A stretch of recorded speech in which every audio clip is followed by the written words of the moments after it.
오늘 우리에게 주시는 하나님의 말씀 역대하 26장 1절부터 23절까지 말씀입니다. 역대하 26장 1절부터 23절까지의 말씀.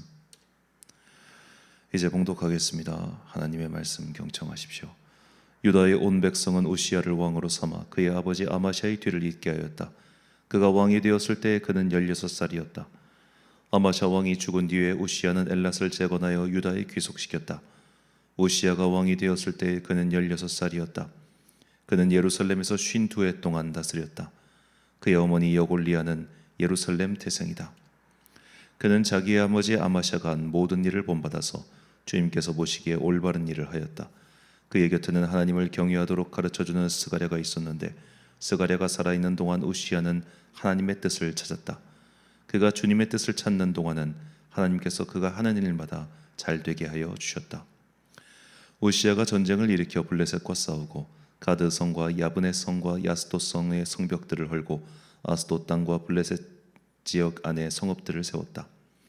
그는 하나님의 도움을 받아서 블레셋 사람과 구르바알에 사는 아라비아 사람과 마온 사람을 쳤다.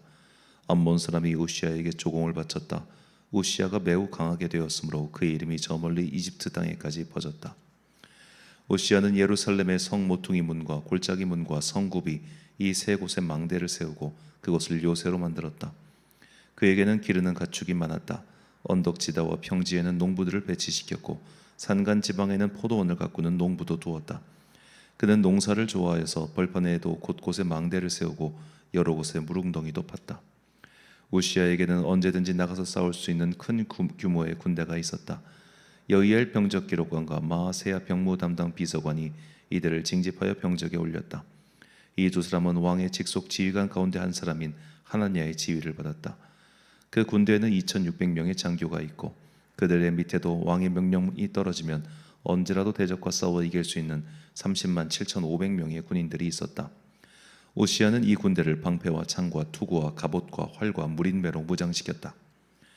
예루살렘에는 무기 제조 기술자들을 두어 새로운 무기를 고안하여 만들게 하였으니 그 무기는 망대와 성곽 모서리 위에 설치하여 활과 큰 돌을 쏘아 날리는 것이었다. 그의 명석이 사막으로 퍼졌고 하나님께서 그를 도우셨으므로 그는 매우 강한 왕이 되었다. 우시야 왕은 힘이 세어지면서 교만하게 되었더니 드디어 악한 일을 저지르고 말았다. 주님의 성전 안에 있는 분향단에다가 분향을 하려고 그리로 들어간 것이다. 이것은 주 하나님께 죄를 짓는 일이었다. 아사랴 제사장이 용감하고 힘이 센 주님의 제사장 80명을 데리고 왕의 뒤를 따라 들어가면서 우시야 왕을 말렸다.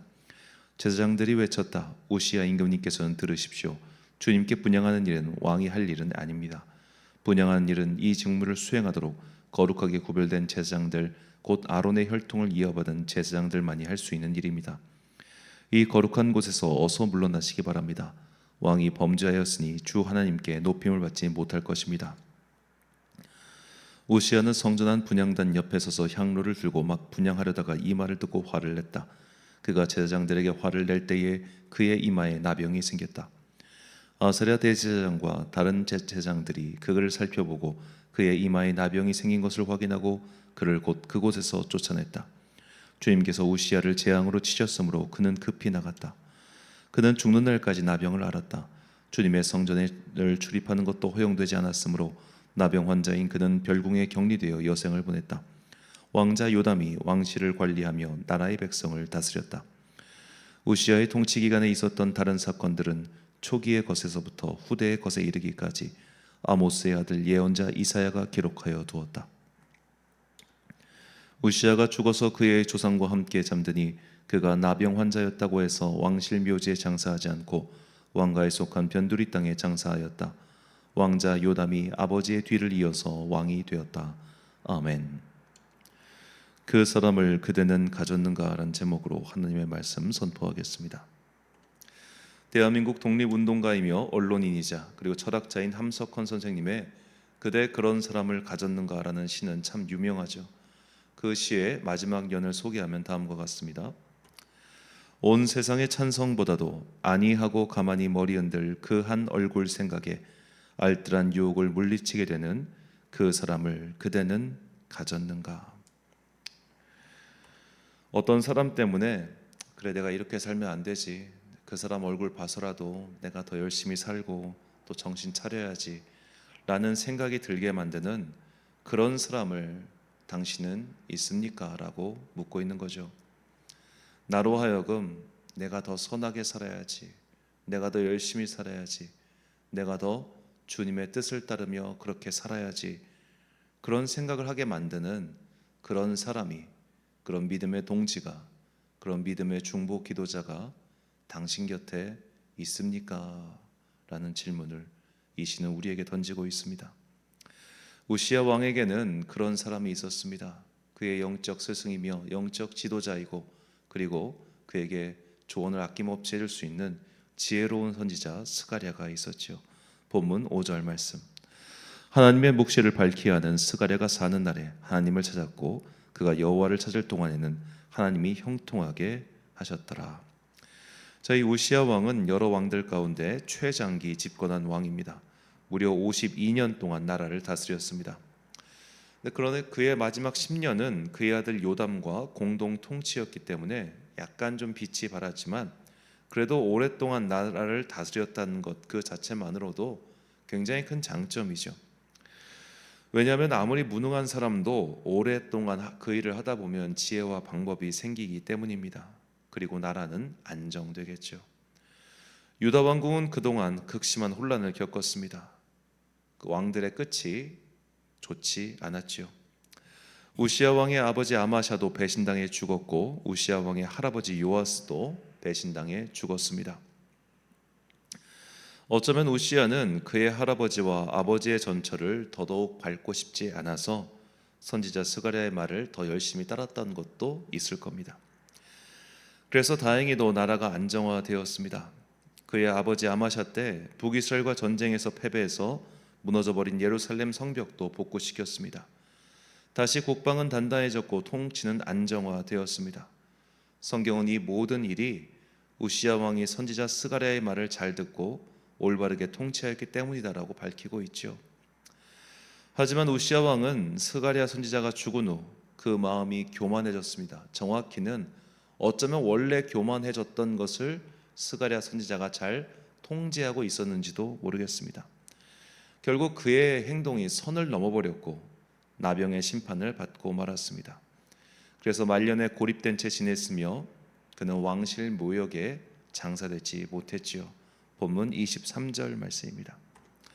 우시야가 그의 조상들과 함께 누움에 그는 나병 환자라 하여 왕들의 묘실에 접한 땅 곧 그의 조상들의 곁에 장사하니라.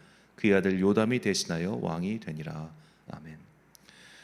스가랴가 살아있을 때 우시야 왕은 좋았습니다. 하지만 자신을 제어해주고 가르쳐줄 사람이 사라지자 교만이 폭주했고 끝이 좋지 않았지요. 우리는 이 우시야 왕과 스가랴 선지자의 일을 통해서 내가 선한 길을 갈 수 있도록 나의 옆에서 나를 지지해주고 때로는 가르쳐주고 때로는 지적도 해주고 때로는 심지어 혼도 내줄 수 있는 그런 동지, 동반자, 동료가 필요하다는 것을 깨닫게 됩니다.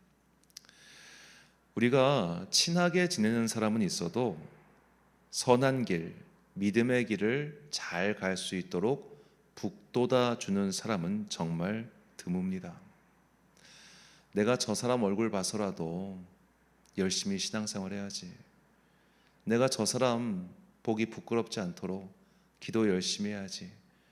그래, 저 사람이 있으니까 내가 하나님에게서 멀리 떠나지 않고 이 자리에 붙어 있을 수 있는 거야 라고 생각하게 만드는 그 사람이 있느냐는 겁니다. 단순히 교회에서 교제하고 친하게 지내는 사람, 반찬 주고받고 전화하고 교제하고 심지어 같이 여행도 다니는 그런 친한 사람 말고 저 사람이 저렇게 신앙생활 열심히 하는 거 보니 나도 열심히 해야겠다. 그래서 그 사람의 조언을 기꺼이 귀담아 듣고 또한 그가 나를 지적할 때 불쾌해하지 않고 맞아 내가 고쳐야지 라고 생각하게 만드는, 즉 믿음 생활을 서로 북돋아 줄 수 있는 그런 사람이 있느냐는 겁니다. 그런 사람 정말 두기 어렵지요. 그리고 내가 누군가에게 그런 사람 되는 것도 굉장히 어렵습니다. 내가 누군가에게 그런 영적 지도자 역할을 할 수 있는 사람이 되려면 내가 똑바로 살아야 될 거 아닙니까? 내가 그만큼 더 하나님과 깊은 교제를 하면서 주와 동행을 하면서 아직 주님과의 교제가 서투른 그 사람을 지도해 줄 수 있는 사람이 되어야 될 거 아닙니까? 그래서 우리에게는 다 나름대로의 나만의 영적 지도자가 필요하고 동시에 내가 누군가의 영적인 멘토가 되기 위한 노력도 필요합니다. 서로 절차 탁마하는 거예요. 그래서 믿음의 길은 혼자 갈 수 없는 겁니다. 우리가 성경을 보면 신앙생활은 혼자 할 수 있다는 말이 하나도 나오지 않습니다. 신앙생활은 신기하게도 하나님과 나 사이에 일어나는 1대1 관계임에도 불구하고 꼭 교회 공동체, 믿음 공동체, 사람들과 더불어 이 일을 행하라고 하시죠. 함께 더불어 가야만 그것이 믿음의 진정한 길이기 때문입니다. 우리는 그저 천국 가기 위해서 믿음 생활하는 것만이 아니라 이 땅에서 하나님의 뜻을 실천하기 위해 사는 것도 있어서는 안 되겠죠. 그 실천을 위해서는 사랑이 필요하고 사랑이 위해서는 대상이 필요합니다. 그 대상이 바로 나와 함께 믿음의 길을 갈 수 있는 동지이자 동료이며 때로는 나를 지적해주고 때로는 나를 위해 기도해주고 때로는 나를 위해 격려해주는 그런 함께 가는 사람이 필요한 것이죠. 그래서 히브리의 지혜자는 믿음의 동지가 얼마나 큰 힘이 되는지를 다음과 같이 설명합니다. 전도서 4장 11절과 12절 말씀. 또 두 사람이 함께 누우면 따뜻하거니와 한 사람이면 어찌 따뜻하랴.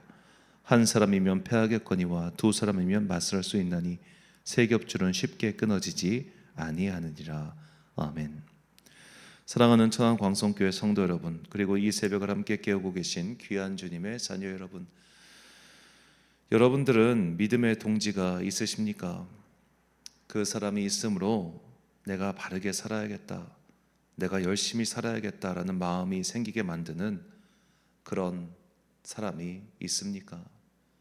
내가 그를 위해 기도해주고 그 또한 나를 위해 기도해주며 그가 열심히 사는 모습에 내가 위로받고 격려받고 또한 그가 때론 지치고 힘겨워하는 나를 지탱해주고 일으켜 세워주고 기도해주고 그 사람이 있기에 더 열심히 살게 만드는, 더 열심히 신앙생활하게 만드는 그런 믿음의 동역자, 믿음의 동료가 있습니까? 그 사람이 있으면 우리는 참 행복한 사람일 겁니다. 하지만 만약 그 사람이 없다면 내가 먼저 그런 사람이 될 수 있도록 노력하시고 기도하십시오. 그 사람은 나보다 나이가 많은 사람일 수도 적은 사람일 수도 있고 나의 혈연 가족일 수도 있고 아닐 수도 있습니다. 하나님께서는 그런 사람을 어떻게 우리와 관계 맺게 하실지 우리는 정확히 알 수 없습니다. 그건 정말 사람마다 다르지요. 하지만 분명히 중요한 것은 삼인행 필류 아사라고 세 명이 함께 길을 가면 그 중에 나의 스승이 있다 하지 않았습니까? 내가 먼저 하나님께 나의 인생의 방향을 정립시키고 그 길을 열심히 가다 보면 분명히 나와 함께하는 믿음의 동료, 동지를 만나게 될 것입니다. 이미 만났다면 그 만남에 감사하시고 아직 만나지 못했다면 그 만남을 기대하며 오늘 하루를 주님과 더불어 열심히 살아가는 그런 여러분과 제가 되시길 주의 이름으로 축원합니다. 기도하겠습니다. 사랑과 은혜가 풍성하신 아버지 하나님, 이미 믿음의 동지가 있다면 그 동지가 있음에 감사하게 하시고 아직 그 동지가 없다면 내가 먼저 믿음의 길 잘 걸어가는 믿음의 선배가 되게 해달라고 기도하는 성숙한 주의 자녀들 되게 하여 주옵소서. 우리는 참 연약하기 때문에 하나님만 바라보고 살지 못할 때가 많습니다. 그래서 주님께서는 당신의 사람들을 보내시어 우매한 우리들을 일깨워 주셨습니다. 그런 사람이 내 곁에 있는지 이제 돌아보게 하시고 자꾸만 쓸데없는 관계 맺기를 통해 에너지를 낭비하는 것이 아니라 하나님께서 원하시는, 그리고 하나님께서 보시기에 아름답고 기뻐하실 만한 그런 믿음의 관계들 쌓아가는 데에 더욱 집중하는 지혜로운 주의 자녀들 되게 하여 주옵소서. 한 주간의 업무를 시작하는 월요일입니다. 오늘도 열심히 자신이 소명받은 그 자리에서 살아가는 당신의 자녀들에게 새 힘과 능력을 내려 주옵소서. 바쁜 한 주간 살아가는 우리에게 주님의 은혜와 주님의 사랑과 주님의 지혜가 끊이지 않고 넘쳐 흘러가기를 간절히 소망하며 이 모든 말씀 우리를 사랑하시는 예수 그리스도의 이름으로 기도드립니다. 아멘. 오늘의 기도 제목입니다. 나를 위해 중보기도하는 믿음의 동지를 생각하고 나 또한 그를 위해 기도합시다. 만일 그런 사람이 없다면 내가 먼저 그런 사람이 될 수 있도록 기도하십시오. 오늘 주신 기도의 제목 가지고 기도와 묵상에 힘쓰는 하루 되시길 바랍니다. 기도하겠습니다.